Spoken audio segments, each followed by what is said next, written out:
Bonjour Renaud. Bonjour Alix, bonjour Joël. Bonjour. Alors on démarre tout de suite cette revue de presse avec les violences liées à la présidentielle du 31 octobre 2020. De grosses têtes vont encore tomber. C'est ce que Barassa a une le matin. Selon le confrère, les enquêtes sur les violences qui ont émaillé la dernière présidentielle en Côte d'Ivoire continuent leur cours et au fur et à mesure qu'elles progressent, elles révèlent de grosses surprises. Ainsi, à en croire le confrère, des personnalités impliquées au plus haut point dans ces violences électorales pourraient être inquiétées par la justice ivoirienne. Toujours selon Le Matin, qui cite le président de la République, après les douloureux événements de la présidentielle du 31 octobre, aucune violence ne sera tolérée pour les prochaines législatives. Et Simone Gbagbo plaide pour l'apaisement du climat sociopolitique. L'ex-première dame invite la classe politique à mettre de l'eau dans son vin pour la détente de l'atmosphère sociale du pays. Simone Gbagbo a émis ce souhait à l'occasion d'une rencontre à son domicile avec des mouvements de la société civile, selon l'Inter. À cette occasion, la deuxième vice-présidente du Front populaire ivoirien a indiqué que là où il y a la division, il ne peut y avoir de progrès. Elle a invité les acteurs politiques à désarmer leur langage. Et pour l'échéance prochaine à venir, celle du 6 mars, les électeurs pourront retirer leur carte à partir de ce samedi. Oui, du 20 au 27 février 2021, les électeurs pourront retirer ce document qui va leur permettre de voter à l'occasion du scrutin législatif du 6 mars prochain. La commission électorale indépendante a fait cette annonce par voie de communiqué. Selon cette note dont le Nouveau Réveil a reçu copie, la distribution de ces documents se fera dans les sièges des commissions électorales locales, dont les listes sont consultables sur le site internet de l'institution qui est sur l'image d'illustration. Les pièces exigées pour le retrait de la carte d'électeur sont la carte nationale d'identité ou une attestation d'identité ou encore un certificat de nationalité ou aussi le récépissé d'enrôlement délivré par l'ONESI ou l'ex-ONI. Et cette information, des centaines de poissons retrouvés morts dans la baie de Biétri. Oui, cette étrange découverte a été faite récemment par les riverains de la baie du village d'Abia Abeti, communément appelé Biétri. Selon Soir Info qui s'est rendu sur place, ce sont les travaux de dragage de la baie initiés par la chefferie du village qui sont à la base de cette situation. Contactées par le confrère, les autorités villageoises se défendent et pointent du doigt des entreprises qui, selon elles, déversent des produits chimiques dans la lagune.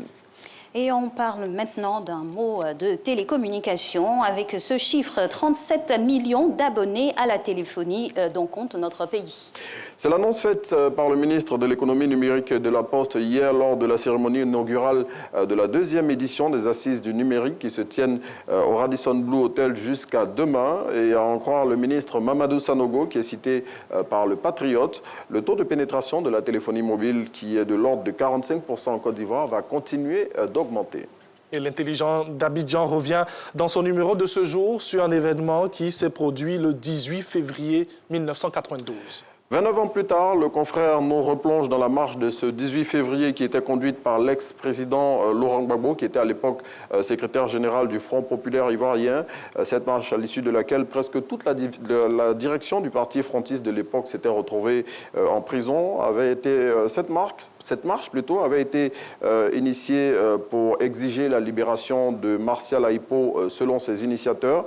Et Martial Aipo, il faut le savoir, à l'époque était secrétaire général de la Fédération estudiantine et scolaire de Côte d'Ivoire, la FESI, et donc l'intelligent d'Abidjan, à travers des témoignages de personnalités telles que l'ex-président Laurent Gbagbo, Daniel Bonnet-Clavry, Aipo Martial lui-même ou encore le ministre Joël Nguessan, nous replonge au cœur de cette journée mémorable.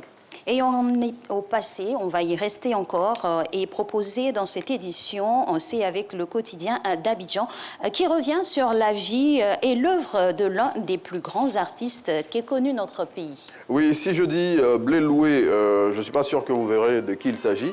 Mais si je dis Ernesto Djedje et à l'écoute de la chanson qui est en train de passer en fond sonore, je suis sûr que vous saurez qu'il s'agit d'Ernesto Djedje. Eh bien, le confrère nous propose un voyage dans le passé à la découverte ou à la redécouverte, c'est selon de ce grand monsieur de la musique ivoirienne qui était appelé à souhait le New Entrée national.